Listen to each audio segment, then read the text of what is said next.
This is Hannibal and Piper here from the HannibalTV.com, and I just finished watching Vince Russo's deep dive shoot interview with John Paz on WWE's Brawl for All. And I have to say, for everyone that keeps like trying to rewrite history like the Brawl for All sucked, I actually looked up the ratings when the Brawl for All took place from June to August 98, and the ratings were actually very good.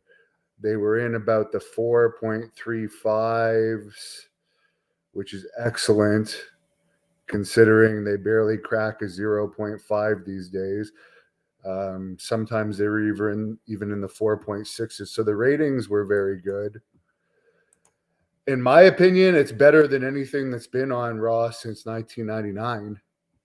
By far, it's more entertaining than anything I've seen in over 2 decades from WWE. And as far as, all these guys were injured. Okay, let's go over the list of guys. I actually looked it up. It's like all of these guys were probably they were all dispensable. They were all pretty much on their way to being out and flat at this time. And it was just something for them to do to maybe get an opportunity. But let's look at the people that were in it. Steve Blackman. What did he really do memorable after the Brawl for All? Mark Mero, as Vince Russo said in this, he was hated. He was making a lot of money and he wasn't over really. Sable was far more over than him. Mark Canterbury, Bradshaw had the most success after the Brawl for All. Brackus was an untrainable guy. Savio Vega had already had his run, and he was already being phased out. Draws had been part of the ill-fated relaunch of the Road Warriors. Road Warrior Hawk had substance abuse problems and died not too long after. Bart Gunn and Bob Holly, they just finished that horrible Midnight Express gimmick. Quebecer Pierre, the Quebecer Pierre was pretty much on his way out. He was not liked by a lot of people behind the scenes still for refusing to lose, apparently. And that's all been well documented. Steve Williams, Jim Ross did like Steve Williams, but his career he didn't really do anything memorable. Like, it's not like he was going to go on to huge fame. The Godfather thing was going, but it had reached its peak by this point and was on its way down. Soon after this, I think they were doing the right to censor stuff if they hadn't already started that.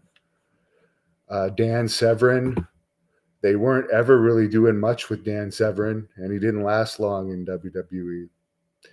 And 8-Ball and Scorpio, it's not like they were going to get pushed to be WWE champions. So all it did for any of these guys is give them a possible opportunity to get more time on the main TV show, which they might not have already got.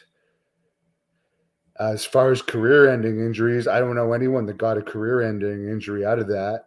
Bradshaw still had success after that. The biggest mistake of the Brawl for All, by far, and what made it dumb, was instead of taking Bart Gunn and him being over as a legitimate tough guy from the Brawl for All, you put him against Butterbean.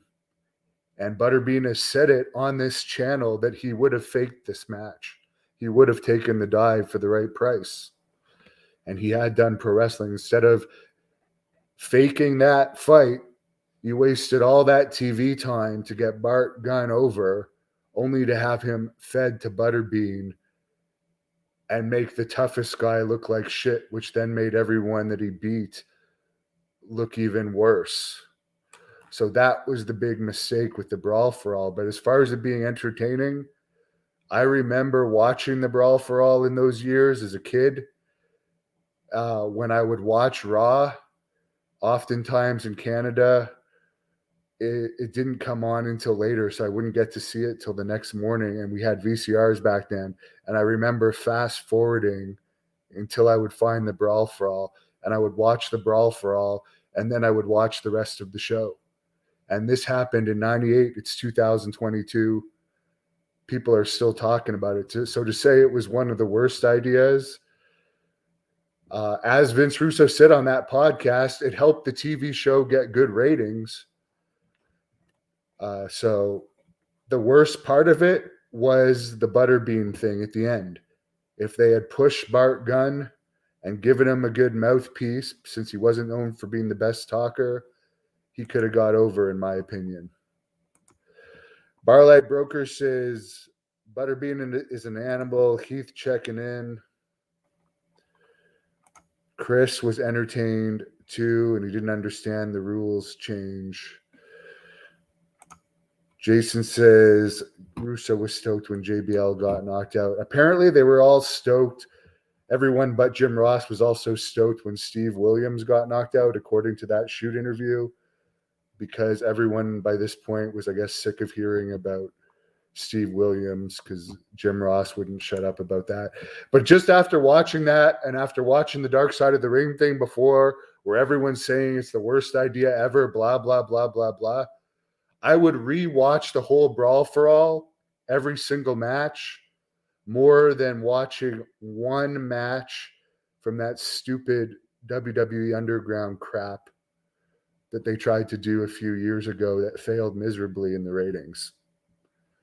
So anyone that wants to say Vince Russo is the worst writer of all time, those years in WWE was a hell of a lot better than anything I've seen in the past 22 years. And I certainly don't agree with every booking decision he made, but there's a lot of jealous people that like to diss him when he was one of the most successful writers ever in wrestling, including in TNA. He was also writing for TNA when it's got its highest ratings too.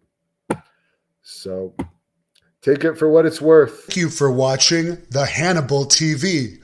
Please help me out and like this video, then click the subscribe and get notifications buttons so you don't miss any of my latest shoot interviews, match videos, or news updates.